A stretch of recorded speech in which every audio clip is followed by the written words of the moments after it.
করুণ মোচন ব্যক্ত হোক জীবনের জয়, ব্যক্ত হোক তোমার মাঝে অসীমের চিরবিস্ময়। উদয় দিগন্তে শঙ্খ বাজে, মোর চিত্ত মাঝে চিরনূতনের দিল ডাক। 25শে বৈশাখ হে নূতন। ছোট খোকা বলে অর, শেখে নিশে কথা কর, হর্ষ দীর্ঘ বসে খায় ক্ষীর খো। আমরা কথা বলা শেখার পর যার পাঠ শিখে বড় হয়েছি তিনি হলেন আমাদের বিশ্বকবি কবিগুরু রবীন্দ্রনাথ ঠাকুর। আজ 1433 বঙ্গাব্দে 25শে বৈশাখ বিশ্বকবি রবীন্দ্রনাথ ঠাকুরের 164তম জন্মদিবস। ইংরেজি 1861 খ্রিস্টাব্দে 7ই মে কলকাতার জোড়াসাঁকোর বিখ্যাত ঠাকুর পরিবারে জন্মগ্রহণ করেছিলেন রবীন্দ্রনাথ ঠাকুর। রবীন্দ্রনাথ ঠাকুর তিনি শুধু কোনো ব্যক্তি মাত্র নন, তিনি সমগ্র জীবনের আধার। একটা সমুদ্রকে যেমন কোনো পাত্রে ধারণ করা যায় না, এই আকাশকে যেমন আমরা মুঠোতে বন্দী করতে পারি না, তেমনি রবীন্দ্র প্রতিভাকে কোনো সভায় উপস্থাপিত করা অসম্ভব। তিনি ছিলেন একাধারে কবি, প্রাবন্ধিক, উপন্যাসিক, নাট্যকার। সমগ্র দিকে তার প্রতিভা বিরল। সেই কবিগুরু রবীন্দ্রনাথকে আজকে তার জন্ম দিবস উপলক্ষে আমরা সবাই জানাই সশ্রদ্ধ প্রণাম।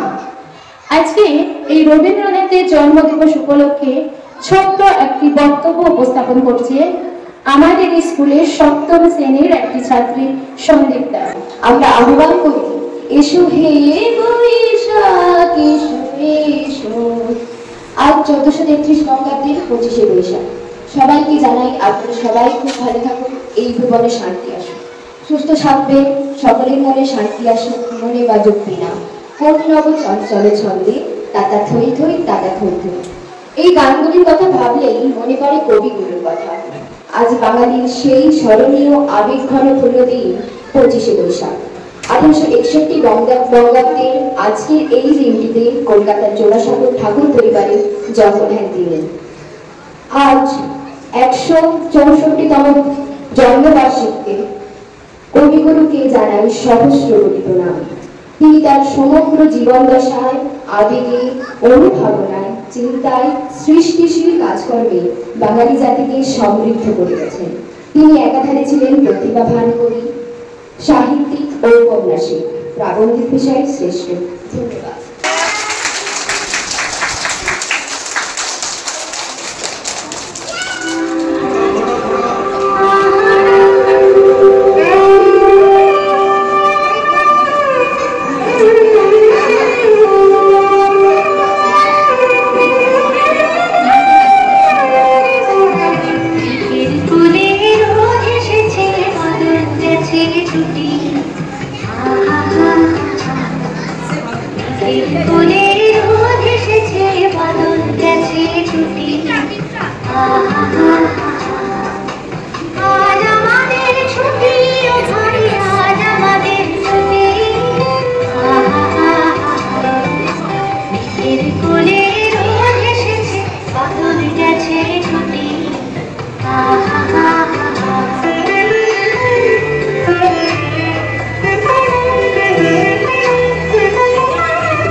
ধীরে ধীরে গাইবে গান আরে তবে সব চুরি হাতে হাতে ধরে ধরে নাচি ধীরে ধীরে গাইবে গান অন্ত বেবিনা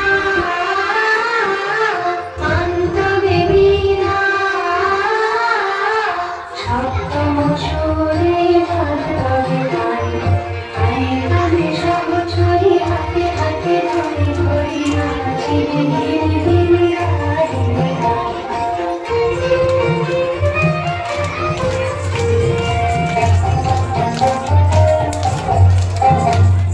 পাশরিব ভাবনা পাশরিব যাতনা রাখিব প্রাণে ভরে দিবানি শিবন কারো অন্তবে দীনা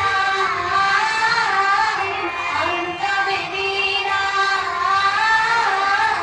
সপ্তম সুরে বাজবে তান আয় তবে সব চুরি হাতে হাতে ধরে ধরে নাচি ধীরে ধীরে গাইবে গান